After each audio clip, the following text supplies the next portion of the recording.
Well, I think it's not only an issue of it being vocal, and I'll just focus on that because I'm not going to pretend like I know anything about Cyprus compared to many people in the audience here. I'm struck by when I saw that President Obama included the EU membership in his speech, and then it's been in some other speeches. I'm struck by the answer to the question I asked to some of my friends in the administration, what's your actual policy to encourage that? And their answer is, well, we're talking about it.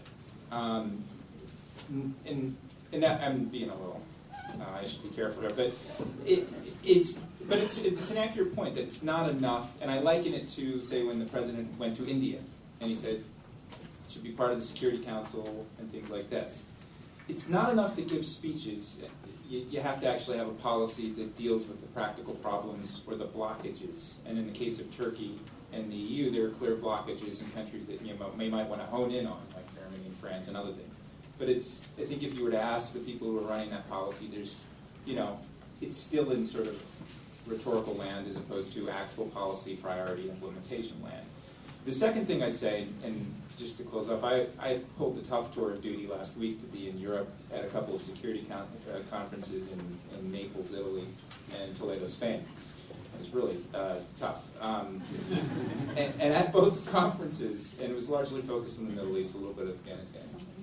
I had a lot of people and some official, from the officialdom, many think tank analysts that were reviving sort of these notions that were used in the Cold War, I think, to great effect to expand Europe's borders, encourage democratization, things like this. And he said, why don't we roll that out for the Middle East? And in fact, some of these ideas for the Euro-Mediterranean concept have been discussed for about 20 years.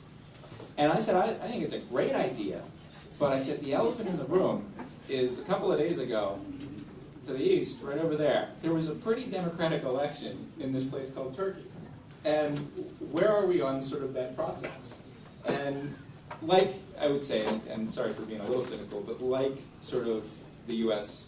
talking point on Turkey and the EU, I'm afraid that these conceptions within the EU will remain just conceptions, and in part I think the one thing in sort of European fantasy land, and in part there's a fantasy land here in the U.S., we have to deal with is how we're going to deal with problems of unemployment and creating jobs in our own homes, when and then profess at the same time to deal with all of these challenges throughout the Middle East. That's the one thing we haven't really had an honest conversation on. But I think in the end, I think we should continue to support it and endorse it as a concept, but you need actual policy priorities that address what are the blockages in the countries in Europe, and it relates to sort of reconceptualizing what that part of the world looks like. I mean, I also think this whole issue of whether Turkey's part of the EU or just expanding the democratization push in the Middle East, it's going to be, I think, we just get a sense there's a lot of unease right now with what's going to happen in Syria, Libya, and Egypt, and just looking at the political shifts here in the United States, I don't see a huge focus on that going ahead. Okay, we'll open it up. Please just identify yourself when you ask your question. And we'll start over there.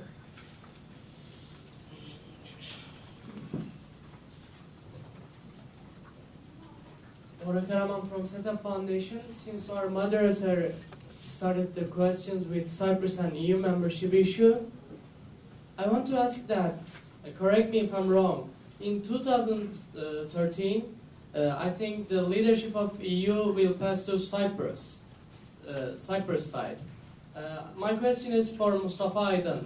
Do you expect any deterioration between EU and Turkey in 2013? Within with the starting of EU leadership of Cyprus side.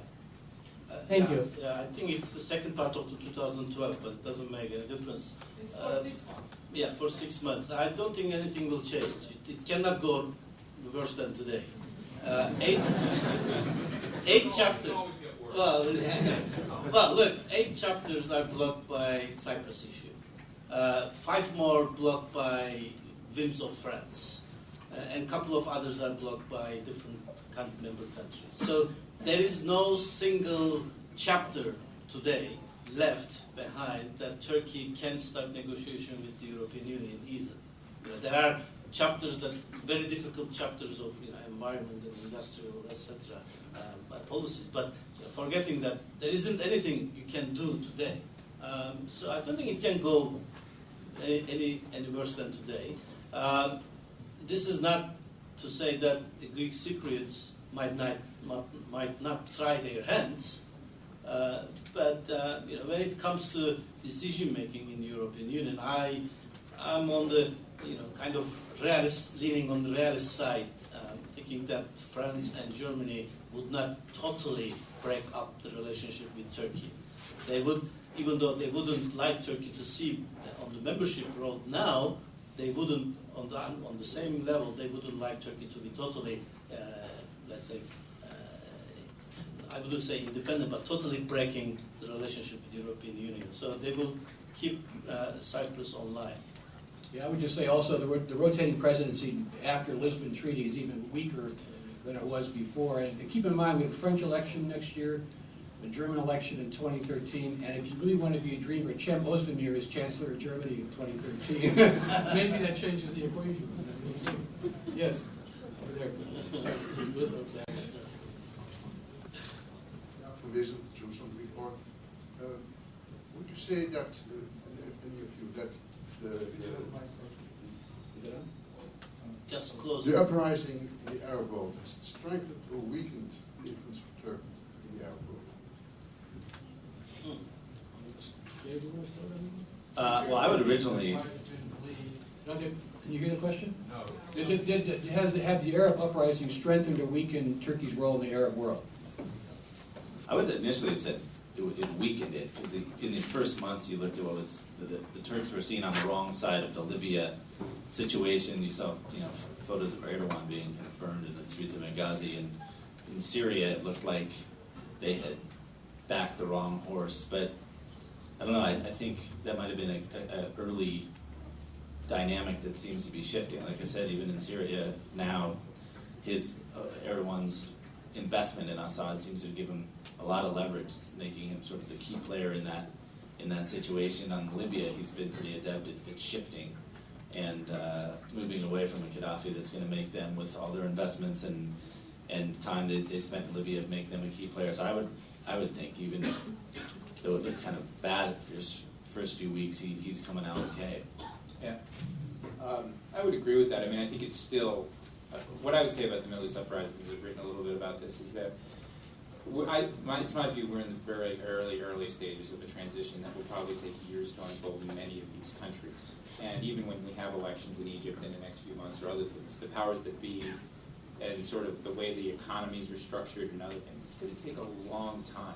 And that there's an irony almost there, because everything seems to be happening so quickly and leaders are stepping down.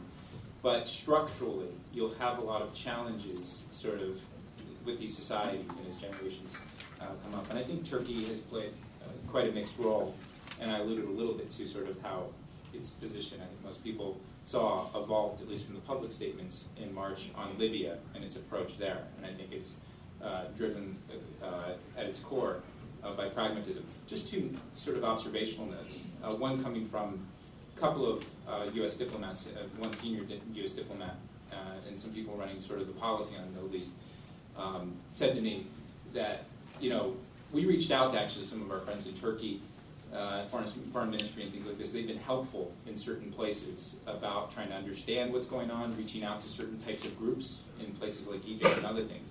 But we need to have a sense of modesty about how much we lean on Turkey in terms of the expectations of how well they know, especially in the government, these countries and what their contacts are with the various groups. Because I think there is higher expectations than that which were realized in terms of how many people actually spoke Arabic, really had good sort of ties with the countries there.